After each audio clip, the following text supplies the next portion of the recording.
বিশ্বের বুকে আবারও যুদ্ধের দামামা। ইসরায়েল এবং ইরানের মধ্যে ফের উত্তেজনা তীব্র হয়েছে। শুক্রবার ভোরে ইরানের ওপর হামলা চালিয়েছে ইসরায়েল। হামলার লক্ষ্য ছিল ইসলামী রাষ্ট্রের পারমাণবিক কর্মসূচি এবং অন্যান্য সামরিক ক্ষেত্রে। জানা গিয়েছে শুক্রবার ভোরে ইরানের ওপর হামলা চালিয়েছে ইসরায়েল। পারমাণবিক কেন্দ্রসহ কয়েক ডজন লক্ষ্যবস্তুতে আঘাত হানা হয়েছে।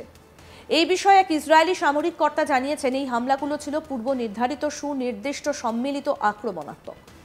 ইসরায়েলের প্রধানমন্ত্রী বেঞ্জামিন নেতানিয়াহু বলেছেন এগুলো ছিল অপারেশন রাইজিং লায়নের অংশ।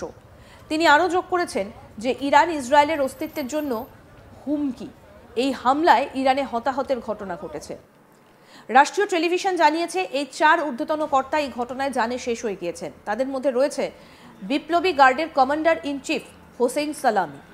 রাষ্ট্রীয় গণমাধ্যম আরও জানাচ্ছে পারমাণবিক শক্তি সংস্থার প্রাক্তন প্রধান ফরয়েদুন আব্বাসিও ঘটনায় জানে শেষ হয়ে গিয়েছেন।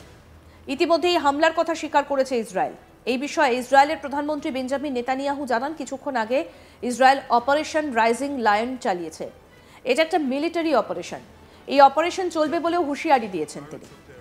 কি বলেছেন ইসরায়েলের প্রধানমন্ত্রী বেঞ্জামিন নেতানিয়াহু, শুনব। With a program to develop, moments ago, Israel launched Operation Rising Lion, a targeted military operation to roll back the Iranian threat to Israel's very survival.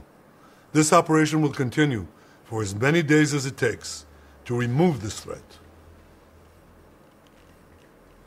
এদিকে এই ঘটনায় ইতিমধ্যে তাদের কোনো হস্তক্ষেপ নেই বলেই জানিয়েছে আমেরিকা। এমনকি এই বিষয়ে আলোচনার জন্য তার গোটা প্রশাসনকে নির্দেশ দেওয়া হয়েছে বলে সোশ্যাল সাইটে জানিয়েছেন ডোনাল্ড ট্রাম্প। কিন্তু তাদের নিউক্লিয়ার অস্ত্র প্রাপ্তির আশা সম্পূর্ণ ছাড়তে হবে। সোশ্যাল সাইটে ট্রাম্প লেখেন, ইরানের নিউক্লিয়ার ইস্যুতে আমরা কূটনৈতিক সমাধান করতে প্রতিশ্রুতিবদ্ধ। আমরা সমগ্র প্রশাসনকে ইরানের সঙ্গে আলোচনার নির্দেশ দেওয়া হয়েছে। তারা একটা মহান দেশ হতে পারে, কিন্তু প্রথমে সম্পূর্ণভাবে তাদের পারমাণবিক অস্ত্র প্রাপ্তির আশা ছাড়তে হবে। পরে ট্রাম্প আরও বলেন, আমরা অনেক কিছু নিয়ে আলোচনা করেছি এবং এটা খুব ভালোভাবে হয়েছে, খুব মসৃণভাবে। দেখা যাক কি হয়। তাই আমরা চেষ্টা করছি, আমরা এমন একটা চুক্তি করার চেষ্টা করছি যাতে কোনো ধ্বংস এবং মৃত্যু না ঘটে। আমরা তাদের এটা বলেছি এবং আমি তাদের এটা বলছি এবং আমি আশা করি এটা কাজ করবে। কি বলছেন আমেরিকান প্রেসিডেন্ট ডোনাল্ড ট্রাম্প, শুনবো। The Gaza war. Yeah, we discussed a lot of things and it went very well.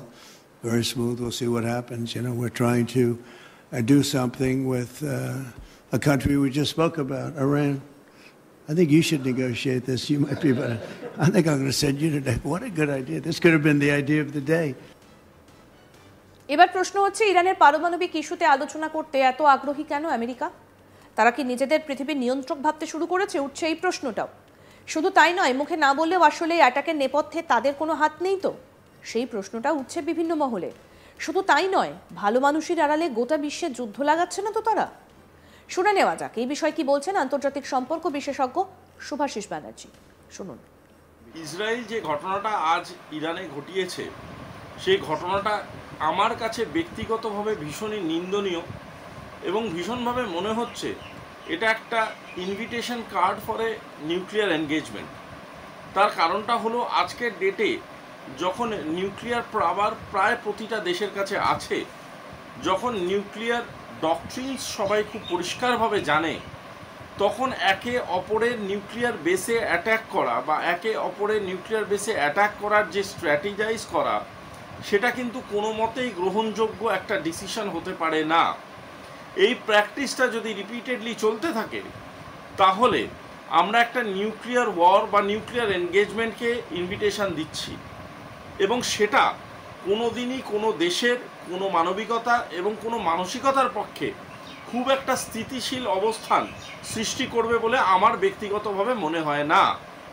আরেকটা কথা বুঝে রাখা দরকার, ইসরায়েল চাইলে ইরানকে ট্র্যাডিশনাল ওয়ার বা ট্র্যাডিশনাল ওয়ারফেয়ার দিয়ে আক্রমণ করতে পারত। ইসরায়েল চাইলে তাদের ট্র্যাডিশনাল যে বেসগুলো আছে সেগুলোতে অ্যাটাক করতে পারত। নিউক্লিয়ার বেসগুলোতে অ্যাটাক করার মানে এমন একটা পরিস্থিতি সৃষ্টি করা যেটা অবভিয়াসলি এমনভাবে রিপ্লাই হতে পারে যে রিপ্লাইটা হয়তো শুধুমাত্র ইসরায়েলকে এফেক্ট করবে এমন নয়, গোটা পৃথিবীর ডাইনামিক্স চেঞ্জ করে দিতে পারে। আরেকটি বিষয় আমাদের সবারই বোঝা উচিত, নিউক্লিয়ার অ্যাটাক করার সম্ভাবনা যেটার কথা আমি বলছি সেটার মানে অ্যাটম বোম শুধু নয়। নিউক্লিয়ার অ্যাটাক মানে there are numerous way of nuclear conflict.